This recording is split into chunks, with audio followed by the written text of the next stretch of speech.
led by a commandeered staff car. We have KFZ 222, SD KFZ 251. That suggests to us that at least some of these guys in this camp group are Panzer Grenadiers. Only the Panzer Grenadiers had access to these half-track armored personnel carriers. It's worth remembering that during World War II, most German troops went to war on their own 2 feet, and they were supplied by ammunition, logistics, water, for horse-drawn transport. So if we see here, as we do see, the Hannibal armored personnel carrier, that is a clear giveaway. It comes from the elite group. They have certainly at least Panzer Grenadiers, possibly even Waffen-SS. The Jaeger bombers, the fighter bombers. They were a real threat to the German army, the Typhoons.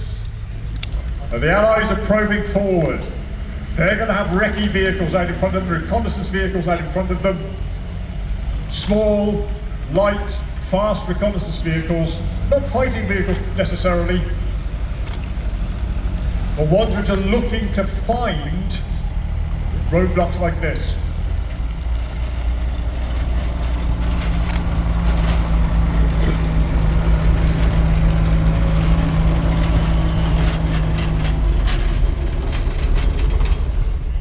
The Allies are likely to come along.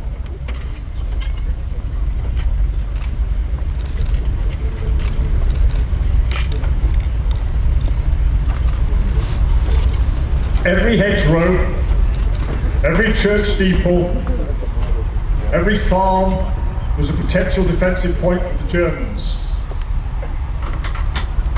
The Allies never knew, for instance, where there would be an emplaced anti-tank gun, or increasingly, as the war was drawing to an end, mines laid and the use of shoulder-launched anti-tank missiles, Panzerfaust, the simple ones, Panzerschreck, rather more sophisticated versions, which at close range could do serious damage to something like a Sherman. So here we go, we've got the Germans emplacing their field piece. The soft skin vehicles getting out of the way here.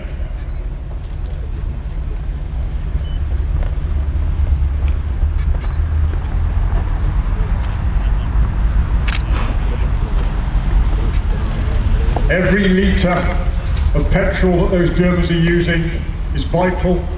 They're simply running out. But at the same time, every gallon of petrol and diesel that the Allies are using has to be brought out. We've got a bit of a mixed group coming in here. We've got a British Daimler armoured car. This was a pretty standard British reconnaissance vehicle in World War II, armed with of engaging small targets, which suggests in fact that we've got here, I'm looking at it, these are Americans here in the Jeep, so it's a bit of a mixed group. There were American troops under British command, Montgomery commanded American troops, but not taking any chances here, don't hang around guys. Use the available cover. The Germans are keeping very quiet. They're going to wait for the trap to be sprung before they open fire. The Germans are engaged. That's a wake up for the boys from Wisconsin. Very sensibly, the Americans are withdrawing. There's obviously a strong point ahead. Incoming fire.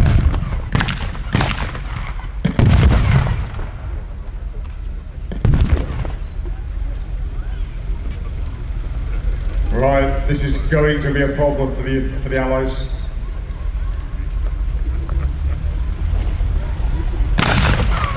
Jeep is getting itself out of line of fire. The Daimler is quite capable of engaging those German rifleman, no problem at all there.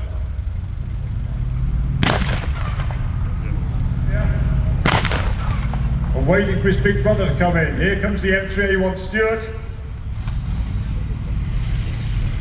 We saw this morning, didn't we? A light tank designed in the 1930s. By this stage in the war has become pretty much exclusively a reconnaissance vehicle. The gun it's mounting there actually isn't quite as big as the gun on the Data, but it's armoured and tracked. It gives it real sort of cross-country capability, a very useful reconnaissance vehicle, and again, capable of dealing with entrenched riflemen. Now here comes the German armoured car, the 222. Lightly armoured, armed with a 20mm cannon, so quite capable of dealing with anything the Allies have got on the field at the moment, although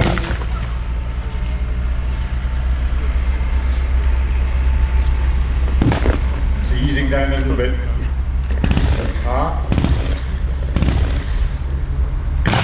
It's a light automatic fire for the Americans. The Germans are withdrawing, but they're withdrawing behind the higher ground there.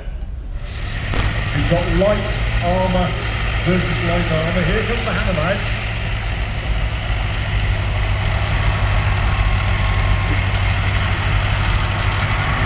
He's armed with a couple of heavy machine guns. Potentially a threat for the infantry. Not the Allied armour, but the infantry.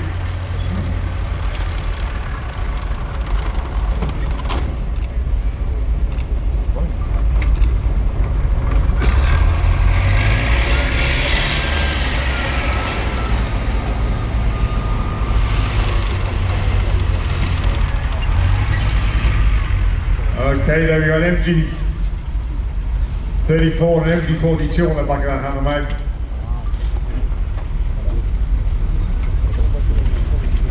Each one of those can fire well in excess of 1,000 bullets in a minute, so that's a very serious threat to the infantry. Oh, there's, my goodness, the guns fire now, they've committed themselves.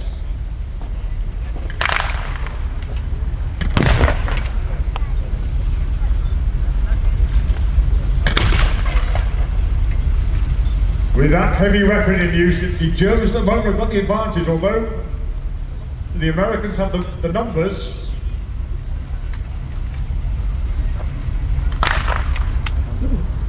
Some of these guys from the 29th Division who came ashore at Omaha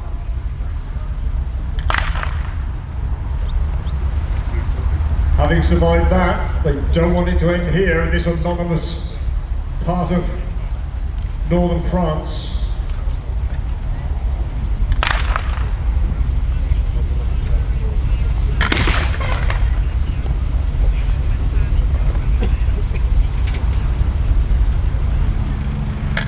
One of the great advantages of having decent radio is you can get on the radio, call up support if you need it. And here we've got some heavy armour, again a mixture of American and British, an M4A2 Sherman and a British badged Chaffee. We use some of these Chaffies, again, often in a reconnaissance role, but unlike anything else we have on the field, you should get the 75mm, there goes the big gun again.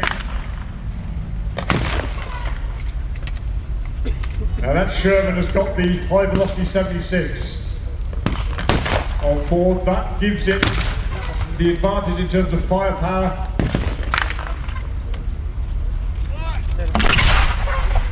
Hello, we've been hit. Hanno's been hit.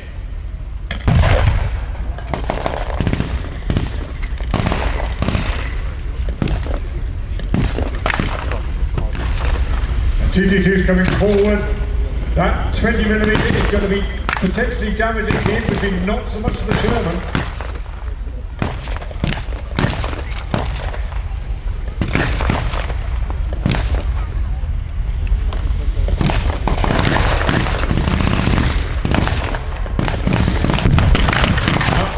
More wags coming in.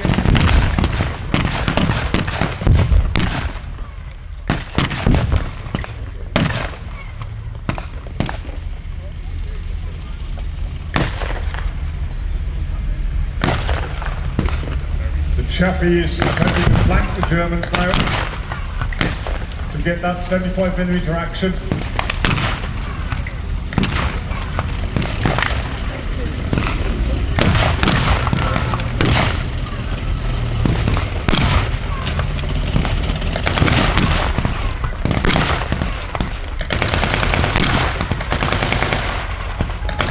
MG-34 action there.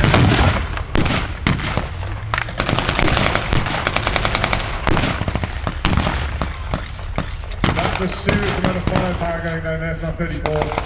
So although the Handyman's been hit, it's not finished yet. The 222's been hit. The balance is tipped, ladies and gentlemen. The Germans aren't giving out. But the Americans are at the high ground. They're coming in on the flank, advancing.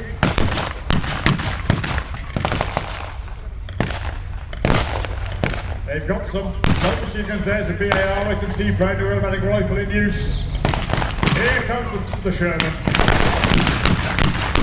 The Sherman now definitely has the edge on this battlefield.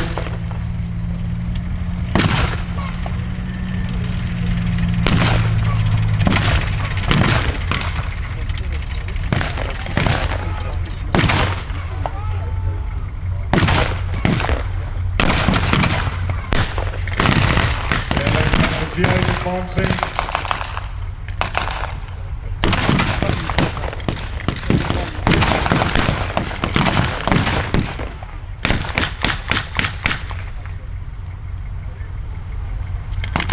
Appears to be armed only with single shot Mausers, whereas the Americans were able to bring considerable small arms fire to bear from their light machine guns.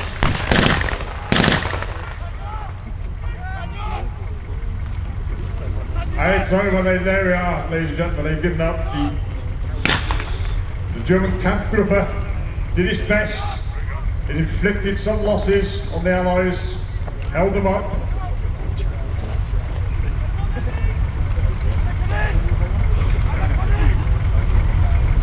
But a number of GIs were actually of German extraction, were able to speak German and communicate rather more effectively perhaps than we were. Yeah. The war's not over yet. There's still the line to be crossed. There's still not. But to misquote Churchill, is in the beginning of the end, but it might be the beginning of the end of the beginning. No, I was outside of that now. A word about the way in which these vehicles will either be replicated, because the German armour is replica, absolutely perfectly made replica, or renovated, so they've done a very, very good job there.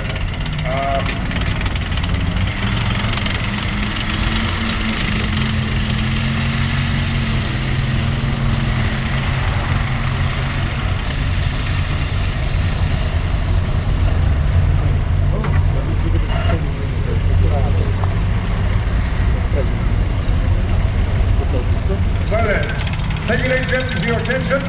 Enjoy the rest of the display to the museum. Thank you.